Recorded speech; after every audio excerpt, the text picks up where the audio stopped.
ये अपने आप को देखना चाहे तो किसी भी बाजार में जाए, इतवार बाजार में जाए, किसी जुमा पढ़ने जाए, और ये अगर कोई जनाजा पढ़ने जाएंगे, अवाम इनको वजीर आजम का ओहदा नहीं देंगे, अवाम उनको इंशाअल्लाह ताला चोर आजम का खिताब देंगे। नहीं दिया गया आने के लिए, खान साहब के पास आए थे, बट आज खान साहब से मुलाकात की इजाज़त नहीं मिली। जिस तरह लीडर साहबान को नहीं दी, तो ये हमें कहा गया कि 6 बंदों की इजाज़त थी, जो 6 ऑलरेडी जा चुके हैं, तो वो बाकी लोग नहीं जा सकते। एनीवे हमारी कोशिश तो यही है कि ये दूरियां ख़त्म हो, हम आगे की तरफ बढ़े, लेकिन हर मरतबा रुकावट खड़ी की जाएगी तो मामलात आगे कैसे बढ़ेंगे और किस तरीके से बेहतर होना तो ये चाहिए कि अवाम के फैसले के आने के बाद सारे अदालती फैसले सबडू हो गए। वो सारी अदालती फैसले लोगों ने देखे थे कि वो जिस तेज़ी के साथ दिए गए थे, जिस इजलत के साथ हक रिफ्यूज़ करके दिए गए थे, इसलिए सारी दुनिया ने देखा है कि इस वक्त खान साहब का अडियाला जेल में होना ये गैर आईनी और गैर कानूनी है। ये फ़कत ह्यूमन राइट्स की वायलेशन है कि आपने खान साहब को पॉलिटिकल बुनियादों पे जेल में रखा हुआ है, लेकिन आज की रिफ्यूज़ल भी उसी की कड़ी है। लेकिन एनीवे इसके बावजूद इंशाअल्लाह ताला पाकिस्तान तहरीक इंसाफ पार्लियामेंट का हिस्सा बनेगी, पार्लियामेंट में इंशाअल्लाह अपना रोल प्ले करेगी। पार्लियामेंट्री पॉलिटिक्स को आगे बढ़ाते हुए जो लोग उनके पास मैंडेट नहीं है, जिनके पास कोई हक नहीं है, अवाम ने उनको हक हुक्मरानी नहीं दिया कि वो उनके हुक्मरान बने, वो लोग गासिब के तौर पर अपनी कुर्सियों पे बैठेंगे, और ये लोग गासिब के तौर पे लोग जानेंगे कि इन कुर्सियों पे गासिब बन के बैठे हैं। ये पहली मर्तबा है कि वो लोग उन कुर्सियों पे बैठेंगे जिनके पास अवाम का मैंडेट नहीं है।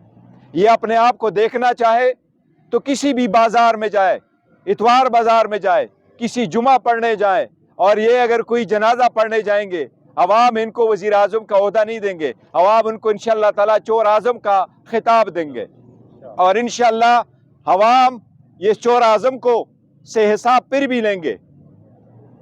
PTI पार्लियामान की बालादस्ती पे यकीन रखते हुए हम इंशाअल्लाह ताला पार्लिमानी सियासत में रोल प्ले करेंगे इंशाअल्लाह ताला। अच्छा जफर साहब, ये बताइएगा, जिस तरह आपने बताया कि बानी PTI जो है वो IMF को खत लिखने जा रहे हैं, आप खुद माशाल्लाह बड़े अक्लमंद इंसान है, बड़ा एक्सपीरियंस है आपके पास, क्या आपने इमरान खान को बताया नहीं कि इस खत के बाद पाकिस्तान एक बहुत बड़ी मुश्किल में फंस जाएगा? जी नहीं, देखें, मेरा ख्याल है मैं तो उनसे एग्री करता हूँ इस बात पे, और मैं इसलिए एग्री करता हूँ कि जब भी आपने पहली स्टेप लेनी है IMF के साथ या किसी भी इंस्टीट्यूशन के साथ, तो आपको ये देखना है कि क्या उस मुल्क में जमहूरियत है कि नहीं। ये जो कंडीशन है कि एक ऑडिट होना चाहिए, और ऑडिट के बाद फैसला किया जाए कि किसको कौन जीता कौन हारा और इलेक्शन का क्या रिज़ल्ट है। जब तक वो नहीं होगा तब तक हमारी जो एक इलेजिटिमेट, एक गैर कानूनी, गैर आइनी ऐसी हुकूमत जिस पे लोगों का एतमाद ना हो, उसके साथ किस तरह डील की जा सकती है।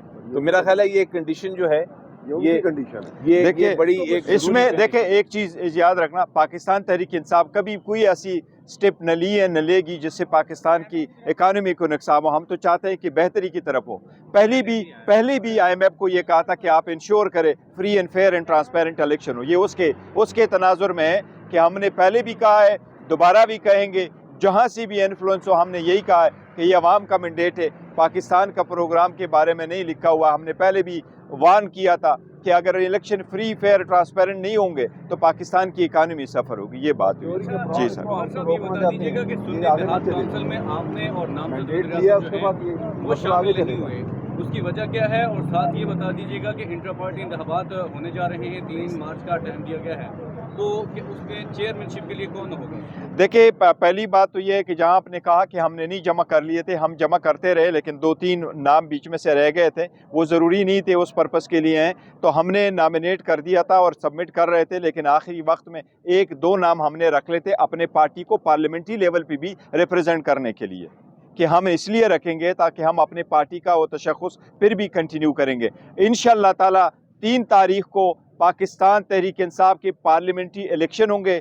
इस मरतबा इंशाअल्लाह ताला चेयरमैनशिप के लिए हमारे कैंडिडेट अली ज़फ़र साहब होंगे इंशाअल्लाह ताला, اور عمر ایوب صاحب ہمارے سیکرٹری جنرل کے لیے کینڈیڈیٹ ہوں گے. یہ خان صاحب کا فیصلہ ہے. ہم باقی سارے پارلیمنٹری رول پلے کریں گے انشاءاللہ تعالیٰ, اور علی صاحب کو کامیاب کروائیں گے. صاحب جو ابھی آپ نے نام لیے یا ہم نے دیکھا جو وزیر اعظم نامزد ہو رہے ہیں, وزیر اعلیٰ کے پی کے ہو گئے, پنجاب ہو گئے, اس میں کسی بھی جگہ آپ کا نام نہیں.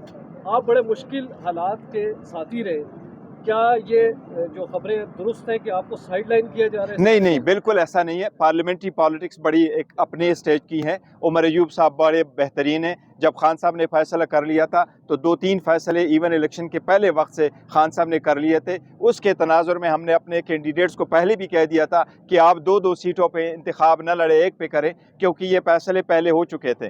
عمر ایوب صاحب کا بہت بڑا 20 سال کا پارلیمنٹری ایکسپیرینس ہے, تو اسی لیے ان کو لایا گیا تھا. اور جمہوریت اسی کو کہتے ہیں کہ دیکھو نا, یو ڈونٹ کیپ آل جو ہے نا پوسٹ, وہ اپنے پاس نہیں رکھتے. اور آئندہ کے لیے ہم نے انشاءاللہ تعالیٰ پارلیمنٹری پارٹی کے اپنے رول ہوں گے, اور پولیٹیکل پوزیشن ہے, اگر خان صاحب اللہ کرے جلد سے جلد باہر آ جائے تو انشاءاللہ تعالیٰ پھر پراپر الیکشن دوبارہ کروائیں گے, اور پھر سارے جو پولیٹیکل آفیسز ہیں وہ انشاءاللہ وہ ان لوگوں کے پاس ہوں گے جو ان الیکٹڈ ہوں گے. آ رہے ہیں کہ کچھ اختلافات ہیں ود ان پارٹی بھی, بہت سے پی ٹی آئی کے لوگ خوش نہیں ہیں ان کے نام کو کنسیڈر کرنے کے بعد. آپ کا کیا اس حوالے سے موقف ہے؟ یہ تو سمپل سی ایک بات ہے کہ عمران خان صاحب پارٹی کے لیڈر ہیں, وہ جس کو نامینیٹ کریں گے اسی کو سارے مانیں گے. یہ تو اگر جب تک نامینیشن نہیں ہوئی تھی, ہو سکتا ہے کچھ لوگ اپنے لیے کوشش کر رہے ہوں, لیکن جیسے ہی وہ اناؤنس ہو گئے تو بات ہی ختم ہو گئی. بہت شکریہ سر. نہیں دیا گیا, آنے کے لیے خان صاحب کے پاس آئے تھے, بٹ آج خان صاحب سے ملاقات کی اجازت نہیں ملی.